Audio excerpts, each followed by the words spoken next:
ये है नरेंद्र मोदी जी के लिए कि उनके ऐसे तो कौन से योग थे, उनकी जन्म कुंडली में ऐसे तो कौन से योग थे, ऐसे कौन से यहाँ पे चीज़ें थी जिसके हिसाब से वो गृहस्थ जीवन को छोड़ दिए, उन्होंने अपनी पूरी गृहस्थी छोड़ दी और देश सेवा में जुट गए, देश सेवा में करने में लग गए। वृश्चिक राशि जो है जल तत्व की राशि है। ओके। ये लोग अपने से ज्यादा दूसरों के बारे में ज्यादा सोचते हैं। ओके। समाज के लिए ही ज्यादा जीते हैं। और फोर्थ हाउस में उनका गुरु आ जाता है। तो उनके लिए क्या होता है, जब चौथे हाउस में गुरु आ जाता है तो उनके लिए पूरा संसार जो बोलते हैं ना, जैसे बात करते हैं वसुदेव कुटुंबकम, ऐसी भावना उनके अंदर आ जाती है। ज्योतिष शास्त्र ऐसा कहता है कि मंगल ग्रह एक सेनापति है। ओके। तो जब भी पत्रिका में मंगल स्ट्रांग होता है तो उसको अपने देश के प्रति, अपने समाज के प्रति ज़्यादा वो सेंसिटिव होता है। ओके। अगर मंगल पत्रिका में मजबूत बन जाता है तो व्यक्ति जरूर आर्मी, पुलिस या लोगों के लिए काम करेगा, ठीक है, एक रक्षक की तरह काम करेगा। ओके। हाँ, और दूसरी चीज़ें अपने धार्मिकता बताई, तो धार्मिकता के लिए गुरु जवाबदार होता है। अगर गुरु अच्छा होता है तो वो स्पिरिचुअल ज़्यादा बन जाता है इंसान। ओके। भारत का ऑरा कहाँ तक पहुँच चुका है, मतलब हर जगह भारत की बात होती है, वो रशिया यूक्रेन की वॉर हो या इसराइल की बात हो, यूएस की बात हो, यूके की बात हो, चाइना की बात हो, भारत एक बोलते हैं ना कि डोमिनेटिंग में आ चुका है, मतलब भारत का पावर है पूरी दुनिया में।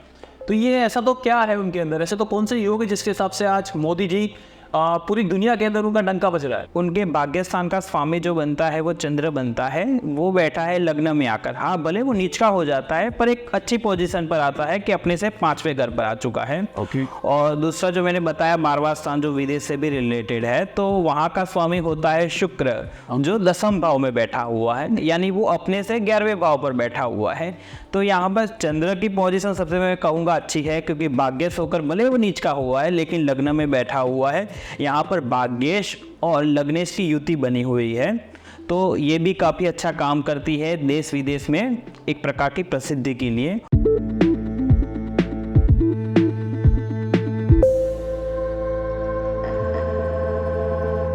आदाब, नमस्कार, सत श्री अकाल, आप सभी लोगों का, सभी दोस्तों का स्वागत है हमारे नए चैनल नी डायलॉग्स में।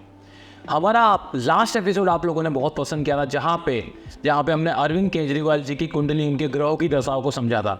आज आप लोगों की डिमांड पे इंडिया के सबसे बड़े नेता, दुनिया के सबसे बड़े बोलते हैं फेवरेट नेता नरेंद्र मोदी जी के बारे में बात करने वाले, भारत के पीएम, उनके बारे में बात करने वाले। उनकी कुंडलियों की दशा समझेंगे, क्या उनकी कुंडली बोलती है, कैसे एक आम इंसान, एक चाय बेचने वाला प्रधानमंत्री बन गया। इन सारी चीज़ों के पीछे उनकी कुंडली और उनके ग्रह नक्षत्रों कैसे काम करते थे, इन सारी चीज़ों के आज जवाब आप ढूंढेंगे। और आज फिर से हमारे साथ हैं आचार्य जयमीन जी। नमस्कार, जय श्री राम। तो आचार्य जी, आज हम आपसे फिर से बात करेंगे, फिर से आ चुके। पहले तो धन्यवाद फिर से हमारे पॉडकास्ट में जुड़ने के लिए। आपको भी धन्यवाद। तो आज शुरू करते हैं। बहुत सारे वो लीडिंग सवाल हमारे पास है जो आज हम बात करने वाले हैं, जो आप लोगों ने हमसे बताए थे। तो सारे के सारे सवालों के जवाब हम पूछेंगे आज आचार्य जयमीन जी से। चलिए शुरू करते हैं आज का वीडियो। सबसे पहला सवाल आचार्य जयमीन जी, बोलिए। ऐसे तो कौन से योग होते हैं जिसके कारण एक आम इंसान, एक नॉर्मल इंसान, वो गृहस्थी जीवन से ज़्यादा देशभक्ति और धार्मिकता की तरफ मुड़ जाता है? देखो नील, ज्योतिष शास्त्र ऐसा कहता है, ठीक है, जो 9 ग्रह है उसमें 2 ग्रह ऐसे हैं खास करके, एक है मंगल और दूसरा है गुरु। गुरु धर्म से जुड़ा जाता है और जो मंगल है वो देशभक्ति से जुड़ा जाता है। ओके। क्योंकि मंगल जो ग्रह है, ठीक है, ज्योतिष शास्त्र ऐसा कहता है कि मंगल ग्रह एक सेनापति है। ओके। तो जब भी पत्रिका में मंगल स्ट्रांग होता है तो उसको अपने देश के प्रति, अपने समाज के प्रति ज़्यादा वो सेंसिटिव होता है। ओके। अगर मंगल पत्रिका में मजबूत बन जाता है तो व्यक्ति जरूर आर्मी, पुलिस या लोगों के लिए काम करेगा, ठीक है, एक रक्षक की तरह काम करेगा। ओके। हाँ, और दूसरी चीज़ें अपने धार्मिकता बताई, तो धार्मिकता के लिए गुरु जवाबदार होता है। अगर गुरु अच्छा होता है तो वो स्पिरिचुअल ज़्यादा बन जाता है इंसान। ओके, ये तो बहुत बढ़िया बात बताई आपने आचार्य जी।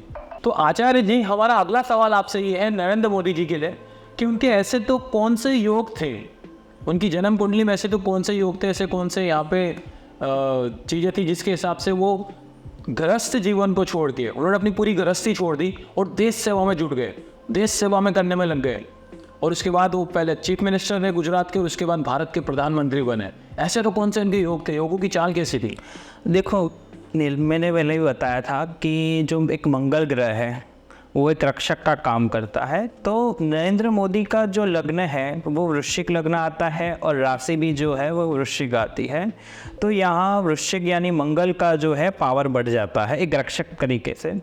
तो ऐसा इंसान हमेशा लोगों के जो है रक्षक बनने का ही सोचता है कि मैं ऐसा कौन सा काम करूं कि जिससे लोगों को एक प्रकार की सिक्योरिटी दे पाऊँ। ओके। और ये जो है वो सेल्फ का छोड़ देता है, क्योंकि वृश्चिक राशि जो है जल तत्व की राशि है। ओके। ये लोग अपने से ज़्यादा दूसरों के बारे में ज़्यादा सोचते हैं। ओके।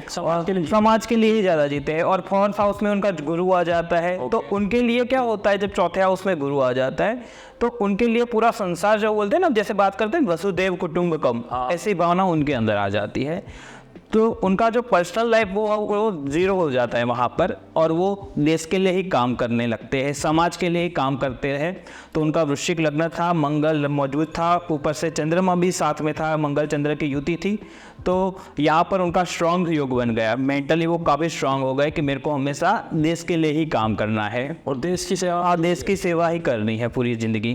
और जब भी हम देखते हैं वो सिर्फ देश के लिए बात करते हैं, वसुदेव कुटुंबकम, दुनिया उनके लिए मतलब एक तरह का मतलब समझ सकते हैं, वो दुनिया के लिए जीते हैं, खुद के लिए क्या कुछ नहीं है, नहीं कुछ नहीं किया। ठीक है, उनका स्लोगन भी वही रहता है, ठीक है, कि सबका साथ सबका विकास। ये सारी चीज़ें प्रूव करती है कि ये जो इंसान है हकीकत में मतलब भगवान बहुत ही सात्विक इंसान लगते हैं। हाँ, काफ़ी सात्विक कह सकते हैं उनको, ठीक है, काफ़ी सात्विक कह सकते हैं। और दूसरी चीज़ है पीएम बनने की। तो पीएम बनने के लिए मैंने लास्ट पॉडकास्ट में बताया था कि सूर्य और शनि भी अच्छा होना चाहिए। तो इनकी पत्रिका में सूर्य की पोजीशन भी काफ़ी अच्छी है कि 11th हाउस में सूर्य बैठ गया है और 10th हाउस में जो है शनि बैठ गया है। तो ये दोनों घर काफ़ी मजबूत हो जाता है। 11वां भाव जो है वो लाभ का भाव है, तो उनको गवर्नमेंट से लाभ मिलने वाला था, ये तो बता ही रहा था। और 10वां भाव काल पुरुष की कुंडली में खुद उसका शनि का ही घर माना गया है। तो जब शनि जब रूलिंग करता है तो काफ़ी न्याय बहुत बारीकी से जो है वो अच्छी तरह कैसे न्याय करना है, कौन से सुधार लाने हैं वगैरह वो चीज़ दर्शा देता है। शनि और सूर्य दोनों ने साथ में मिलकर इनको इस पोजीशन पर उनको पहुंचाया है।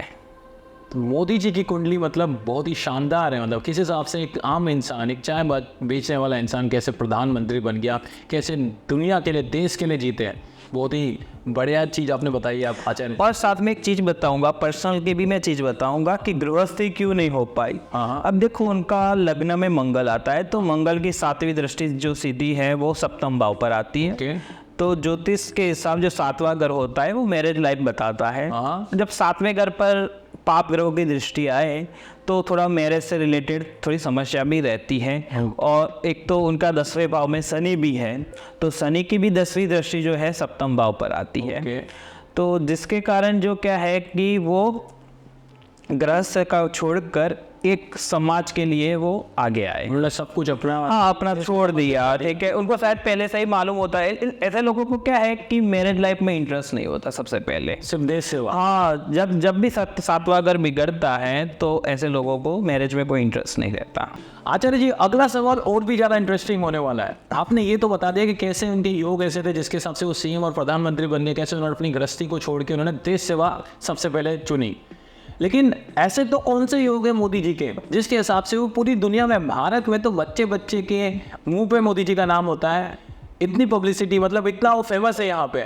लेकिन पूरी दुनिया में, आप दुनिया में देखेंगे तो आज भारत का ऑरा कहाँ तक पहुँच चुका है। मतलब हर जगह भारत की बात होती है, वो रशिया यूक्रेन की वॉर हो या इसराइल की बात हो, यूएस की बात हो, यूके की बात हो, चाइना की बात हो, भारत एक बोलते हैं ना कि डोमिनेटिंग में आ चुका है। मतलब भारत का पावर है पूरी दुनिया में।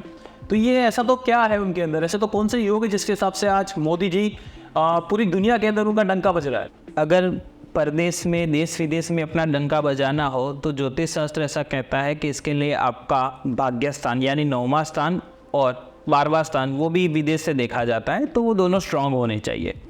अब मोदी जी की पत्रिका में उनके भाग्य स्थान का स्वामी जो बनता है वो चंद्र बनता है, वो बैठा है लग्न में आकर। हाँ, भले वो नीच का हो जाता है पर एक अच्छी पोजीशन पर आता है कि अपने से 5वें घर पर आ चुका है।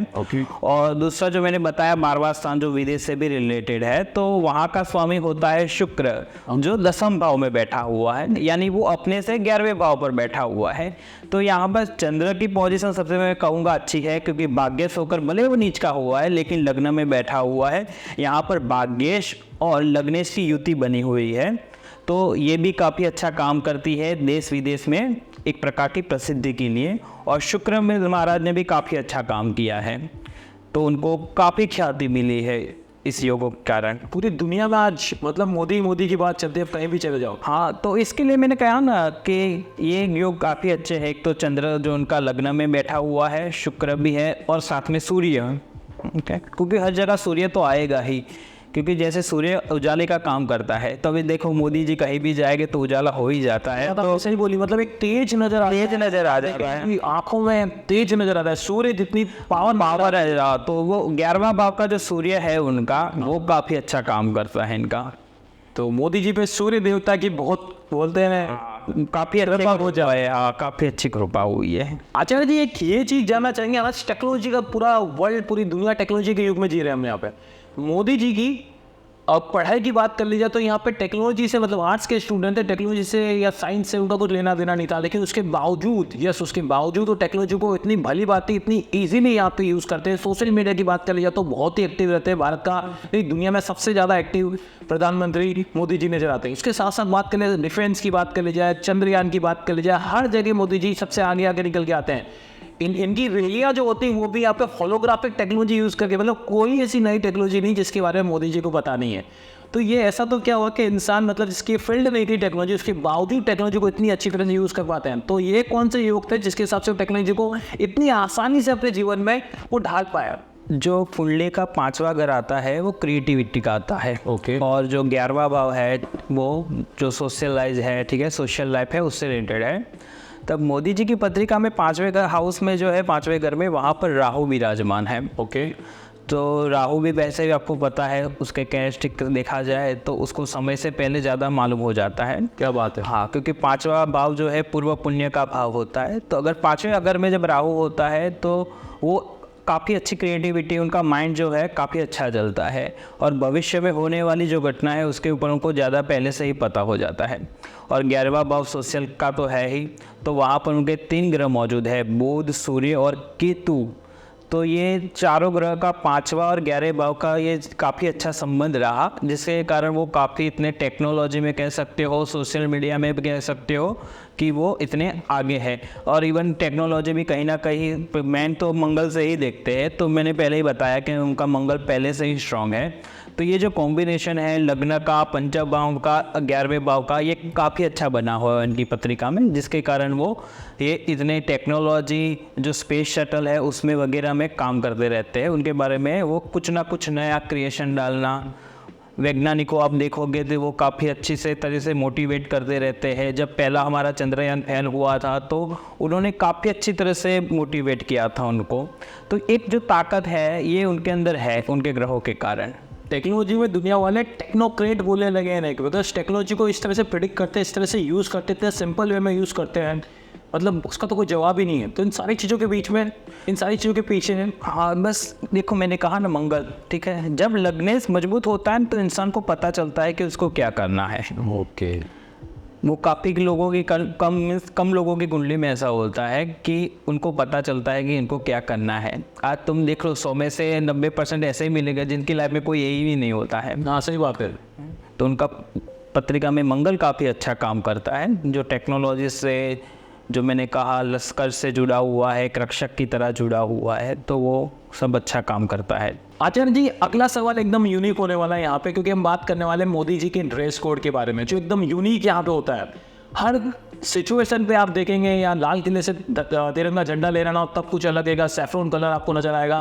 विदेश में कहीं जाते हैं मीटिंग के लिए, यूएस जाएंगे, कहीं भी जाएंगे तो कुछ अलग कपड़े होते हैं। मतलब उनके कपड़ों की क्या यूनिकनेस है? ऐसी तो क्या ऐसी चीज़ है यहाँ पे जो अट्रैक्ट करती है लोगों को? आज का यूथ मोदी को कनेक्ट करता है उनके कपड़ों से, उनके कलर से, वाइब्रेंट कलर्स, बहुत ही पॉजिटिविटी मिलती है उनको देख के।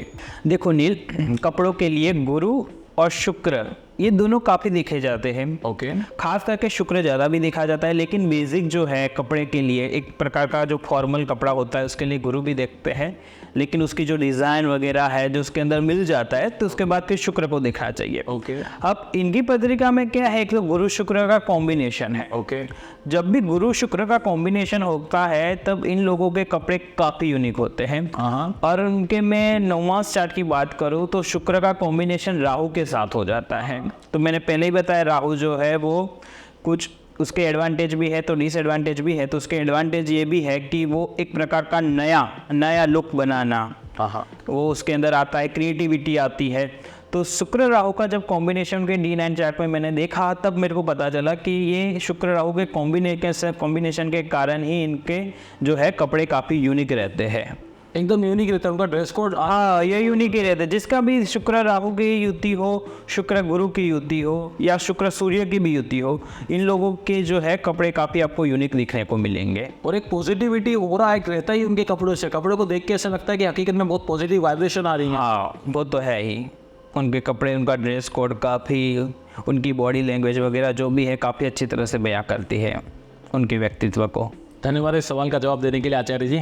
आचार्य जी अगला सवाल थोड़ा सा कंट्रोवर्शियल है लेकिन आपसे पूछना जरूर चाहूँगा, मोदी जी के ऐसे तो कौन से योग थे जिसके हिसाब से मतलब भारतीय जनता पार्टी बीजेपी के अंदर एक ऐसे जुझारू नेता जिन्होंने बीजेपी की शुरुआत की थी, फाउंडर लाल कृष्ण आडवाणी जैसे नेता जिन्होंने मतलब कहाँ से कहाँ तक पार्टी को पहुँचाया था, वो और इनके अलावा भी बहुत सारे ऐसे नेता थे, उन सबको ओवरकम करते हुए मोदी जी का जो हो रहा था उन सबको ओवरकम करते हुए इन्हें प्रधानमंत्री के लिए प्रोजेक्ट किया गया, उसके अंदर प्रधानमंत्री बने और आज बीजेपी यानी मोदी मोदी मोदी।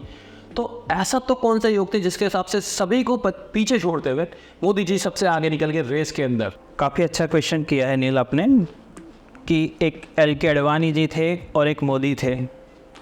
तो आडवाणी जी काफ़ी टाइम पीरियड से थे, फिर भी मोदी और उनके साथ काफ़ी लोग थे, फिर भी मोदी को ही क्यों चुना गया?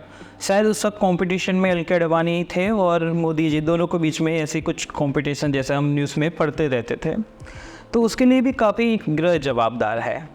तो देखा जाए नरेंद्र मोदी की डेट ऑफ बर्थ देखें हम तो 17/9/1950 है, जबकि LK आडवाणी की जो है 8/11/1927 है। ओके दोनों का जन्मांक जो है 8 ही आता है। ओके एज ए 17 तारीख देखा जाए नरेंद्र मोदी का तो 8 आता है और LK आडवाणी का भी देखा जाए तो 8 ही आता है। और भाग्यांक की बात करें तो भाग्यांक मोदी जी का 5 है और LK आडवाणी का 2 है। ओके तो वहाँ पर क्या होता है, नरेंद्र मोदी जी का 8 और 5 एक प्रकार का शनि और बुध जो एक फ्रेंडली ग्रह है माने गए हैं, तो इंसान को आगे बढ़ने में थोड़ी मदद करते हैं। ओके और दूसरी तरफ LK आडवाणी का क्या हुआ है कि उनका जन्मांक 8 है और भाग्यांक 2 है। यहाँ पर शनि चंद्र जैसे लास्ट टाइम भी हमने बताया था, तो वो थोड़ा ये कॉम्बिनेशन अच्छा नहीं माना जाता, तो थोड़ा स्ट्रगल भी देता है। ओके ये हमने आपको वेस्टर्न एस्ट्रोलॉजी से बताया। अब हम भारतीय ज्योतिष शास्त्र के अनुसार मैं आपको बताऊँ ओके तो एक चीज काफी दोनों में कॉमन है कि दोनों का लग्न एक ही है। हाँ, मोदी जी का भी वृश्चिक लग्न है, LK आडवाणी जी का भी वृश्चिक लग्न है। पर फर्क देखो, मोदी जी का जो लग्नेश है मंगल वो लग्न में मौजूद है और LK आडवाणी का जो उनका जो मंगल है वो लग्नेश होकर 12वें स्थान पर मौजूद है। तो ये जब लग्नेश 12वें स्थान पर चला जाता है तो बादी जो है इंसान वहीं पर ही थोड़ी हार जाता है। ओके हाँ, और दूसरी बात जो है लोगों की संपत्ति, उस वक्त लोगों के मन में सिर्फ मोदी मोदी ही था। मैंने पहले आपको बताया था कि एक तो चौथा घर है, 7वां घर है, 11वां घर है, वो लोगों से जुड़ा हुआ है। तो मोदी जी का चौथे भाव में गुरु आ जाता है। ओके तो उसके कारण भी एक अच्छी इमेज जो है पब्लिक में थी। ओके और जो LK आडवाणी जी का है उनके चौथे घर में 7वें घर में कोई शुभ ग्रह नहीं है। ओके यहाँ पर शुभ ग्रह होने काफ़ी आवश्यक है अगर पॉलिटिक्स में जाना चाहते हो तो ये जो आडवाणी जी थे उनके 7th हाउस में यानी 7वें घर में राहु महाराज बैठ जाते हैं। ओके तो राहु महाराज के कारण जो लोगों का प्यार मिलना चाहिए वो नहीं मिल पाता, और ऊपर से 11वें भाव में उनका नीच का शुक्र है। ओके ये दोनों चीज़ जो है वो उनको एक आगे बढ़ने के बोलते हैं ना एंड मोमेंट पर उनको जो प्रॉब्लम हुई। ओके मतलब पहुंचने हाँ की रेस में सबसे आगे थे। हाँ सडनली जी वो हो गए। ठीक है, तो उसमें मोदी जी की कुंडली स्ट्रांग थी और ऊपर से एक दोष था आडवाणी की कुंडली में, वो था शनि केतु का दोष। ओके वो काफ़ी ऐसे डराना नहीं चाहिए, लेकिन ये योग अच्छा नहीं माना जाता, क्योंकि ये योग ऐसा ही करवाता है। जिसको भी होता है उनको आप पूछोगे तो एंड मोमेंट पर जो बोलते हैं ना, निवाल आया हुआ चला जाता है, तो ऐसी स्थिति बनती। आचार्य जी, आपको टोकते हुए एक चीज़ पूछूंगा, ये आप जो बता रहे हैं इसी का ये तो कारण नहीं था कि मतलब जैसे ही मोदी जी बने वैसे ही ऑलमोस्ट देखा जाए तो आडवाणी जी का पॉलिटिकल करियर धीरे धीरे खत्म होने लगा। तो क्या ये ग्रह वही बता रहे हैं उसी तरह? हाँ, ये ग्रह भी ऐसा ही बताया। देखो, जब भी कोई पार्टी में हो या एक ऑपोजिशन पार्टी में हो, जो भी हो, ठीक है, तो कौन बाजी मार रहा है कि जिसका कुंडली का योग अच्छे होते हैं वही बाजी मारता है। ठीक है। अभी अंदर कंपटीशन थी, तो इन दोनों में से जिसकी पत्रिका काफ़ी स्ट्रांग थी, यहाँ पर मोदी जी हैं, उनकी पत्रिका काफ़ी स्ट्रांग थी, तो उन्होंने ये बाजी मार ली। आचार्य जी, अंतिम सवाल मेरा आपसे ये होगा मोदी जी के लिए कि जहाँ पे आज लोग अपनी हेल्थ को ज़्यादा इंपॉर्टेंस नहीं देते, लेकिन मोदी जी जो 18 घंटे काम करते हैं, सुबह 4 बजे उठ जाते हैं, योगा करते हैं, पावर मतलब योगा करते हैं, यहाँ पे एक ऑरा उनका निकल के आता है, फिट एंड फाइन रहते हैं। आज तक मैंने कभी नहीं सुना, कभी नहीं देखा कि मोदी जी बीमार पड़ गए। ठीक है, तो इतने फिट एंड फाइन कैसे रह सकते हैं वो बताइए। ऐसे तो कौन से योग है जिसके हिसाब से मोदी जी एकदम फिट एंड फाइन चुस्त तंदुरुस्त लगते हैं, मतलब लगता ही नहीं कि उनकी एज 70 से ऊपर जा चुकी है। हकीकत में एक सुपीरियर उनकी ऑरा नज़र आता है उनको फेस देख के। देखो, किसी भी व्यक्ति का जो है ना हेल्थ, चाहे मेंटली हेल्थ, दो प्रकार से हम देखते हैं। एक तो मेंटली हेल्थ भी देखते हैं और फिजिकली हेल्थ भी देखते हैं। सही बात। जो मेंटली हेल्थ होती है वो चंद्र से देखी जाती है, और जो फिजिकली हेल्थ है वो सूर्य और लगने से भी देखी जाती है, मंगल से भी देखी जाती है। अब मेंटली हेल्थ में पहले बात कर दूँ तो उनका जो चंद्रमा है, जो नीच का होकर लग्न में ही बैठा हुआ है, लेकिन वो भाग्येश भी है। और वो वृश्चिक राशि में है। तो जब भी कोई प्लेनेट वृश्चिक राशि में बैठ जाता है, समझ लो नील, तो वो काफ़ी जो है ना स्ट्रांगली एक स्थिर प्रकार की राशि है। तो ऐसा इंसान जो चाहता है ना कि कोई नियम बना लेता है, तो वो नियम पूरे उसकी लाइफ पर वो नियम चलता ही चलता रहता है। मेंटली हाँ, वो मेंटली और या फिजिकली कोई भी ऐसा नियम बना ले कि मेरे को 5 बजे उठना है तो उठना है, तो वो वो उसमें कोई फेरफार कर ही नहीं सकता। वृश्चिक राशि के अलावा और काफ़ी राशियाँ है, जैसे सिंह राशि भी हो गई, वो भी काफ़ी दृढ़ राशि मानी गई है। पर इनकी बात करें तो स्पेशल वृश्चिक राशि के लिए बात करेंगे तो उनके 2 प्लैनेट है जो उनको काफ़ी ये मेंटली जो है खास करके मानसिक मजबूती देते हैं। उनका चंद्रमा नीच का होकर भी काफ़ी अच्छा उनको फल देता है। कभी कभी ऐसे बता देते हैं कि भाई आपकी नीच की ग्रह है तो उसके कारण ये आपको समस्या होगी, लेकिन हर बार ऐसा नहीं होता। हाँ, तो एक तो मेंटली हेल्थ के लिए चंद्रमा उनका अच्छा है मैं कहूँगा। दूसरा फिजिकल हेल्थ के लिए तो मैंने बताया, एक तो मंगल शक्ति का कारक माना गया है। हमारे जो मस्कुलर एनर्जी है उसके लिए हम मंगल देखते हैं, और रोग प्रतिकारक शक्ति जो है वो सूर्य से देखते हैं। उनका सूर्य तो मैंने बताया काफ़ी अच्छा है, 11वें भाव में बैठा हुआ है, तो वो भी बताए थे रोग प्रतिकारक शक्ति इनकी अच्छी है। और मस्कुलर एनर्जी देखा मंगल से देखते हैं तो मंगल खुद अपने ही घर में बैठा हुआ है, पहले ही घर में। तो यहाँ पर मेंटली और फिजिकली ये बंदा दोनों तरफ से, उनको बोलते हैं ना गॉड ब्लेसिंग मिली हुई है कि तुम दोनों तरफ से, दोनों पलड़े तुम्हारे भारी रहेंगे, ना तो कभी इतने मेंटली वीक बनोगे ना फिर फिजिकली इतने वीक बनोगे। शायद मैं आपको कहूँगा कि उनके लाइफ में काफ़ी कंट्रोवर्सी रही थी जब 2002 का था, काफ़ी उनकी जो सीट वगैरह मिलाई, काफ़ी उनके पूछताछ हुई। उस वक्त तो हम छोटे थे लेकिन पढ़ते रहते थे कि भाई 21 घंटे उनकी पूछताछ हुई है, सारी चीज़ें। हाँ, टॉर्चर किया गया है। तो उनका मन इतना मक्कम था, ठीक है, तो उन्होंने जो सत्य है वही बताया। अगर मन कमज़ोर हो तो इंसान जो बोलते हैं ना, मन के हारे हार मन के जीते जीत। सही बात है। तो उनका चंद्रमा ने काफ़ी अच्छा काम किया है उनकी पत्रिका में। तो मेंटली बहुत स्ट्रांग है, दृढ़ शक्ति बहुत पावरफुल, बहुत ही पावरफुल है। इतनी भी कठिन परिस्थितियां हो दुनिया में या कुछ भी हो या फिर, लेकिन वो एकदम शांत रह के चीज़ों को सही तरीके से वही सोल्यूशन निकाल के लेके। उन्होंने कोविड के टाइम पर भी हम देखते हैं तो उन्होंने काफ़ी अच्छा काम किया था।